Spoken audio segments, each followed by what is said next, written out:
Somehow, some way, the Thunder win 12 in a row on New Year's Eve over the Minnesota Timberwolves. It was another SGA MVP performance that helped them get this win. Their defense turned into offense in a dominating second half.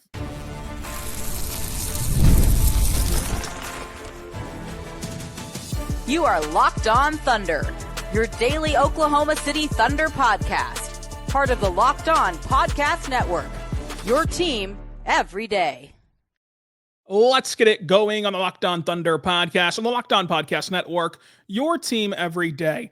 I am your host, media member, and beat writer for Thunder on SI, Rylan Stiles. Follow me on Twitter at Rylan_Stiles. Follow the show on Twitter at LOThunderPod. Email the show, LOThunderPod@gmail.com.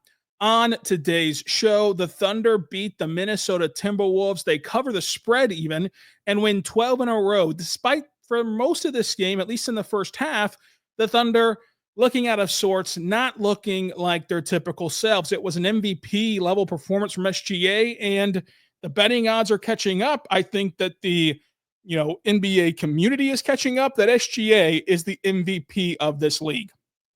And when you look at this game, the 12-game winning streak matches the Thunder's franchise record in Oklahoma City.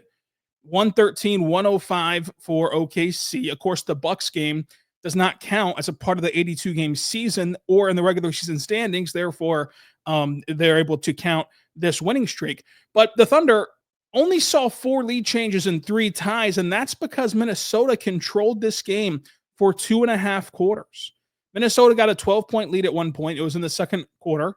And at every turn, when the Thunder would start to creep in, and they'd get it down to 5, they'd get it down to 2, they'd get it down to 3, Minnesota had an answer. And it felt like one of those games where the Thunder were discombobulated offensively at times. They were taking bad shots. They could not make their good shots. They could not shoot from 3. And it was one of those games where it felt like Shai had to do everything to keep this thing even competitive. And Shai did take over in that third quarter, but what also took over was Oklahoma City's defense.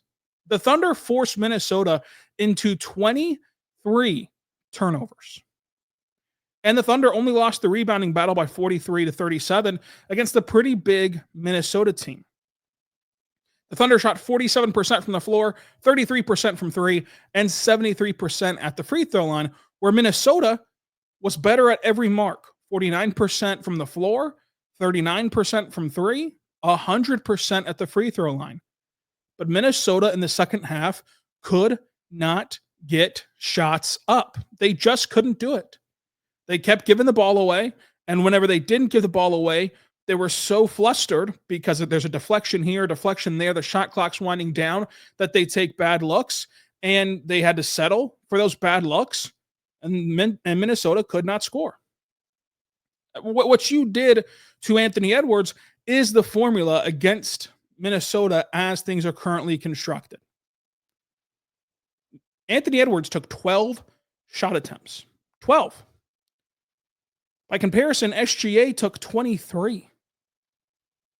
Because you did an amazing job of stopping Anthony Edwards and denying him the ball and sending pressure to him and forcing other players to beat you, and they just don't have the offensive weapons to beat anyone right now if Anthony Edwards is not going.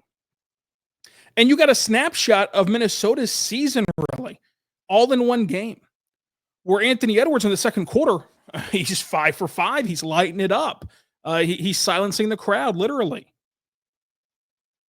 But when he doesn't go 5 for 5 and in the second half goes 1 for 5, they look completely different.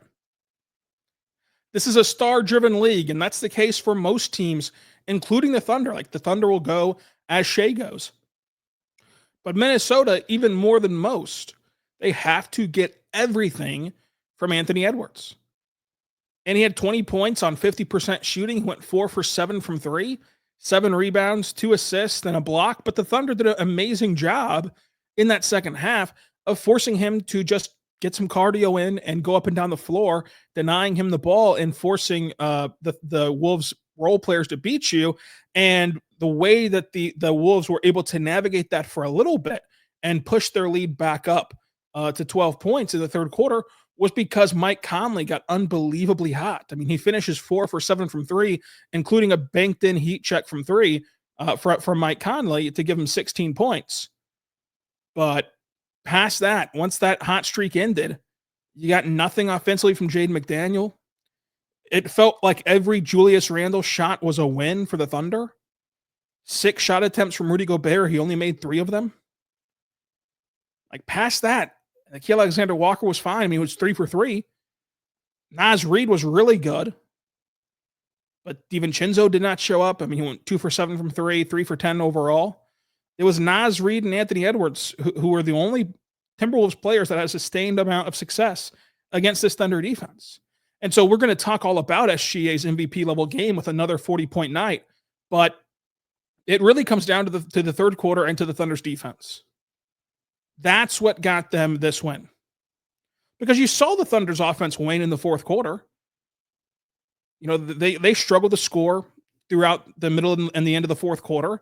Minnesota got it back down to a 1-point game.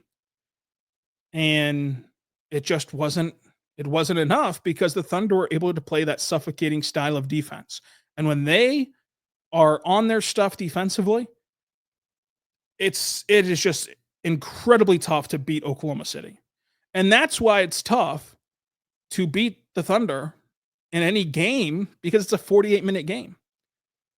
Every indicator that you had would say Minnesota was going to win this game at halftime. Every indicator that you had would say that Minnesota was going to win this game in the middle of the third quarter. And Minnesota's on a 3-game winning streak. They were a top team in the West last year. This year, they're 8th in the West. They're no pushover. They're fully healthy. They have all of their guys. And it was not enough. And after the game, even Anthony Edwards himself is crowning SGA the MVP. The Thunder dominate points in the paint, 48-38. 46-38, I should say, which, again, when you have the size that Minnesota does, it's impressive on one hand for the Thunder to score at the rim, but it shows you that even with just one true center in Isaiah Hartenstein, who got a massive block at the rim in this game, they still have the capabilities to defend the rim. Second chance points went to Minnesota, but only by 3, despite outboarding OKC. And then fast break points, was classified as like Minnesota winning it 13-7. And that's true. The Thunder did not exactly get out in transition a ton, despite forcing these turnovers, but those turnovers ended Minnesota chances and directly led to points, even if not of the fast break variety for the Thunder. And so I just found this game really interesting of the DNA of Oklahoma City and the luxuries that the Thunder have whenever you play a more playoff style game where the refs are letting you play more physical. You're playing a playoff caliber team and a team that's poised to make a deep playoff run again. They just went to the West Finals, a team with a bona fide star on the other side, and you were able to neutralize them. And that's without Chet Holmgren and without Alex Caruso. 2 massive parts of your rotation, 2 massive parts of your identity. But coming up, we have to talk about SGA because this guy is the MVP of this league. But first, once here right now, but good friends over at Rocket X, go check out Rocket X today, because if you're ready to get a boost of confidence and take control in the bedroom, Rocket RX is the solution. Imagine feeling more prepared and performing at your best. Rocket RX makes it simple and stress-free. Rocket RX offers FDA-approved treatments for erectile dysfunction at a low cost than brand alternatives. No more uncomfortable doctor visits or pharmacy visits. Everything is direct and delivered straight to you at your door in discreet packaging, including the consultation, which is quick and 100% online with Rocket RX. They have a trusted care there for you with U.S. clinical teams. Go check them out today because the consultation is 100% online, and you could get your free prescription and take care of business at rocketrx.com. Go there right now to start, and it's only 2 minutes. 2 minutes, and we know that 2 minutes is a lifetime, right? Right now, all listeners can get 40% off of your first order when you use code LOCKEDONNBA. That's rocketrx.com, promo code LOCKEDONNBA for 40% off your first order. Terms and conditions apply. Rocket RX, better sex made simple. We're back on the Locked On Thunder podcast, on the Locked On Podcast Network, your teams every day. Thank you so much for making us your first listen every single morning, every single day. We're here for you, talking Thunder basketball. When you look at this game and this, win for the Thunder, it's 12 straight, and it's a 2-0 start to a 5-game homestand, all against really competitive teams. Obviously, Minnesota was just decimated by injuries on Sunday, but you're going to face this. You just faced this healthy Timberwolves team and beat them. You're going to face a healthy Clippers team. Well, of course, Kawhi's not in the equation, but he never is. And then you get New York and Boston to end the weekend, which should be a ton of fun. Now, SGA. This guy was spectacular, and he was a plus 11. He poured in 40 points, his third 40-point game of the week. He's cruising his way to a back-to-back Player of the Month honor. He just won Player of the Week. And there's just few ways to describe his game and the way that he can create space. He went 3 for 5 from 3, and that 3 against Julius Randle where he had that step back, it created this equivalent of like space in the ocean where, he just creates feet of separation. He had a bucket where Dante DiVincenzo is playing inside of his jersey and harassing him, and you're thinking you've got to get off the ball or you're going to turn it over. And he goes right at DiVincenzo, gets in the lane, and now he sees 2 more Timberwolves awaiting him and uses his low leverage and his physicality to create space and finish at the rim. He's finishing through contact. He had 9 free throws tonight, 7 for 9 to the line, which is uncharacteristic for him to miss a couple free throws. And ones, he had the patented baseline fadeaway, even or behind the backboard, which is just the shot that is the most difficult of his repertoire, but one he's the most comfortable with of his arsenal. And I just continue to say that the NBA has missed the boat on SGA, and they have to correct this. And it's already started, right? They've already flexed in, 2 Thunder games to national TV, both against Cleveland this month of January. But it's got to be more. It's got to be more. And like you're going to see as people are craving a different style, people are craving that 2000s nostalgia. That's Shai, man. That's Shai. Back to the basket in the mid-range artistry. Like Shai plays the way that your audience is telling you they want to see. And yet you're not showcasing it. Yet they're not seeing it. In their minds, the whole league is just nothing but 3-point robots. That's not true. That's not true. You have SGA making basketball poetry inside the arc every single night. You have SGA who his game only compares to 2000 stars and basketball like it was played in the 2010s. Like that's it. That's the only comparison that you can draw from. You've got to get this guy in front of a massive audience. But again, whenever you look at this, his teammates are saying he's the MVP. Vegas is saying he's the MVP now.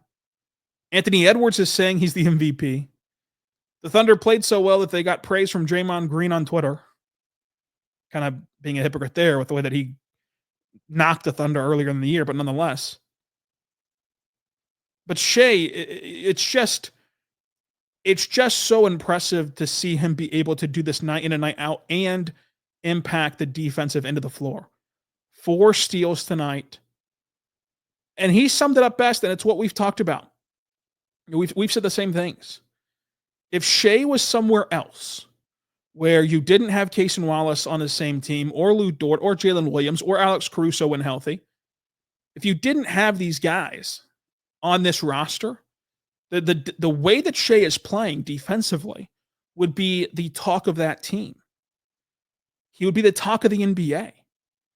Because I would challenge you here, as you're probably off for the new year, Happy New Year, to go find me a better two-way star that impacts the game on both ends. When you close your eyes and think of superstars, offensive engines that also play defense, it's Giannis. And who? Now, of course, like Tatum's not a bad defender, but he's also not what Shai is offensively. There's very few who can do what Shai does offensively and have the motor to play defensively and do it every single night. Not just a guy who, for 90% of the season, he's incredible offensively. He's bad defensively with no effort. And then when he does want to give you effort on that end, he can actually really play. And you've seen those kind of guys. You've seen those kind of guys locally. But this guy brings it every single night, offensively, defensively, and otherwise. And I think that I think that in the next straw poll, it didn't go Shai or the Thunder's way on the initial voting. I think that the next one, which I believe will come out around the All-Star break, it'll have SGA being MVP, because you can go compare his numbers, and if there's any similarities, which there are, to his numbers with Giannis and Jokic, and he's right there neck and neck by basic stats, by advanced metrics, EPMs, and all the other stuff that people love to talk about. He's right there. So if they're tied in that department, and you're seeing him win, and you're seeing him at the top of the West again, and you're seeing him do it without this super team, right? Like, even if you thought heading into the year this team would be a super team, they clearly are not right now, with Alex Caruso missing games left and right, with Chet Holmgren out for the majority of the regular season, and yet they still are able to do this. And I don't say this to demean his supporting cast, but they're a top 10 offense and defense. Where are the points coming from if Shai is not on this roster? The lament of this whole season has been the need for consistent scoring outside of Shai. Hence value. Hence, that's his value. His value is you've built a team of elite defenders that if Shai wasn't on this team, they'd still be a top-end defense. Sure, I'll grant you that. They would be near the bottom of the barrel offensively because of everything that he does. So he is intrinsically valuable if you want to go by the most valuable definition. Just like, the Nuggets are so bad right now that if they didn't have Jokic, they'd be even worse. And same with Milwaukee. You can't penalize them for not winning games, just like, you didn't penalize Shai like when in the All-Star stuff where, he makes the All-Star team and this team was a play-in team and he still made it. That he got passed over one time. I think it was more so a Mike Conley thing than a wins-loss thing of like wanting to get Mike Conley in there for the first time at the tail end of his like peak career. Nonetheless, though, I just think that Shai is the MVP, and he has every case in the world, from his peer review to what you see with your eyes to what he's done for the team. He's the MVP, and he should really win it going away. But they're going to have to drum up some debate and things like that. But right now, I don't see the case for anyone else. I just don't. Now let's move forward from Shai's big night. You also had Cason Wallace, who went 1 for 8 tonight, and you might look at that and say, how is he the number 2 player? Man, he was everywhere. 4 steals. He just was everywhere in this game tonight. I think he should have had 5 steals, but the NBA.com box score right now is showing 4, which is a career high for him on the steal department. 7 assists, 2 rebounds. He did it all to where he didn't score. He only had 5 points, but he did everything else to inflict winning basketball and to make an impact on this game. Isaiah Hartenstein was really good.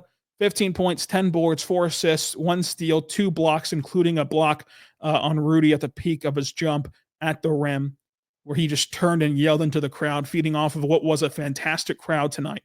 You guys really brought it at the Paycom Center. It was one of those crowds where even after the press conferences are over, which take 5 hours to get through, not because of the long answers, but because of we just have to wait around a little bit. Man, you still have a headache after all that because of how loud that crowd was. I thought that Dort was really good. You cannot underestimate how much that he made life hard on Anthony Edwards. And if Anthony Edwards builds off of that second quarter, the Thunder could not only lose, but lose going away if Anthony Edwards can build off that second quarter. But Dort and the rest of this roster really did a good job of limiting that. He went 4 for 7 from 3. He went 5 for 12 overall, 6 rebounds, 2 assists, only had 1 turnover, and was a +3 in his minutes, where he did play more, without Shai at times, to where his plus minus is a little bit deflated, I guess you could say. But coming up, let's talk J-Dub. Let's talk the rest of this roster. But first one's here right now, but your friends over at Rocket Money, go check out Rocket Money today because Rocket Money is easy. Did you know that Rocket Money can help you save money? And you might say, how? How can they help me save money? I need more money. It's simple. They go and they clean up your unwanted subscriptions, or maybe you're like me. I was paying Apple Music and Spotify both. Why? Why do I have two different streaming services for music? They help me clean that up. They help me fix that issue and thus save me money each month. Go check it out. Rocket Money is easy and it tracks all that stuff down for you. It's like having a personal assistant for your finances. Rocket Money is your personal finance app, and it helps you find and cancel unwanted subscriptions.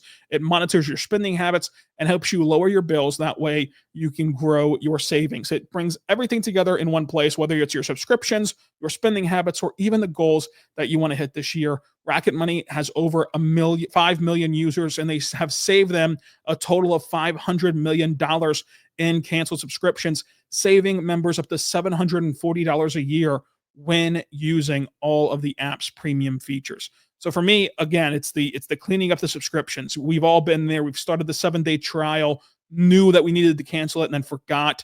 I started a trial for that service that had the Clippers show, and I was like, wait, I'm still paying for this? What in the world? You can go and make sure you're not paying for that anymore. But cancel your unwanted subscriptions and reach your financial goals faster with Rocket Money. Go to rocketmoney.com/LockedOnNBA today. That's rocketmoney.com/LockedOn today. rocketmoney.com/LockedOn. We're back on the Locked On Thunder podcast, on the Locked On Podcast Network, your teams every day. Thank you so much for making us your first listen every single morning, every single day. We're here for you talking Thunder basketball.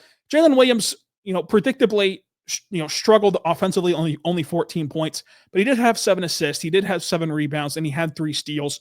And his ability to switch, where he can apply pressure to Anthony Edwards, we're going to give a ton of kudos to Dort and Cason for that, but J-Dub was in the mix on Edwards as well.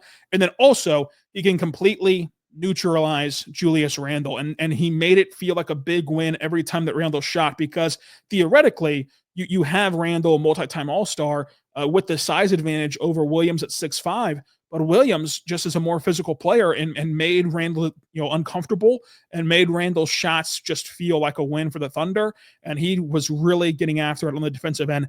And those steals were huge to lead out, including his last steal, which was a runaway dunk, to really put the exclamation point on the win. So I think that Jalen Williams really helped the Thunder win. He struggled offensively and in the scoring department like we thought he would in this matchup, and he's got to get that figured out. But the Thunder still were better for having J-Dub. His plus minus is off, of course, because he was playing in that stretch where Minnesota grew their lead when Shai was on the bench. But still, I think that J-Dub really helped. J-Will got to play, some elongated minutes. I thought that his game, he missed some wide open 3-point looks that, for his sake, you have to make those shots because that's what is going to butter your bread. But they were clean looks. They were the right decision for J-Will. They shouldn't go in. 1 rebound, 1 assist, 1 steal from him. He had a really nice pick and roll defense sequence where he popped out to defend and kind of wall off Dante DiVincenzo and force a miss, which can go under the radar in 10 minutes. But J-Will, if he makes those threes, it's a completely different game from him, but he missed the threes. And so to me, I think that especially for a guy coming off of injury, you more so look at the process versus the results of the box score. I thought he played really good. It's just that he missed shots. And sometimes you're going to miss shots. Isaiah Joe only took 4 threes, went 1 for 4. He did have a couple really nice cuts where he got 2 additional buckets for 7 points. AJ Mitchell, again, just like J-Will, like AJ Mitchell's process was really good. He had the and 1 lefty layup. He had 3 threes that all felt like they were shots when they left his hand that were going to go in. They didn't go in. And that's going to be how people judge him. But really, the fact that he was able to go to open space and have an open 3 is still a good process that we've seen with AJ are going to go down more often than not. Wiggins came in off the bench, 3 for 6, really helped in the scoring department for an offense that labored.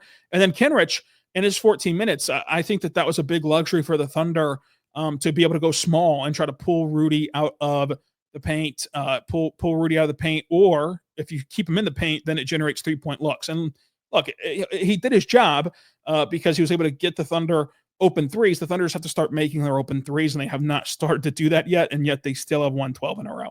we'll talk more about this game. We'll talk more about the rest of this homestand on tomorrow's show. And then, of course, throughout the week, we'll recap the Clippers, recap the New York game, recap the Boston game, and get you set again for more shows. But I want to say, Happy New Year. I really appreciate, especially everybody listening today on a holiday, but I really appreciate everybody who's ever listened to the show. 2024 was awesome, covering my first playoff series, playoff run, starting at Sports Illustrated was really cool. And of course, the growth of the show has been overwhelming, at times, of just how appreciative I am. So I really want to say thank you. Starting on OKC Dream Team this year as well. So 2024 was really fun professionally, and I can't thank you enough. Without you guys, none of that would have happened. So you guys are a part of this. You guys are a direct cause of this. So really thank you. I hope that we continue to grow and continue to have a lot of fun talking basketball. So until tomorrow, be good and be good to one another.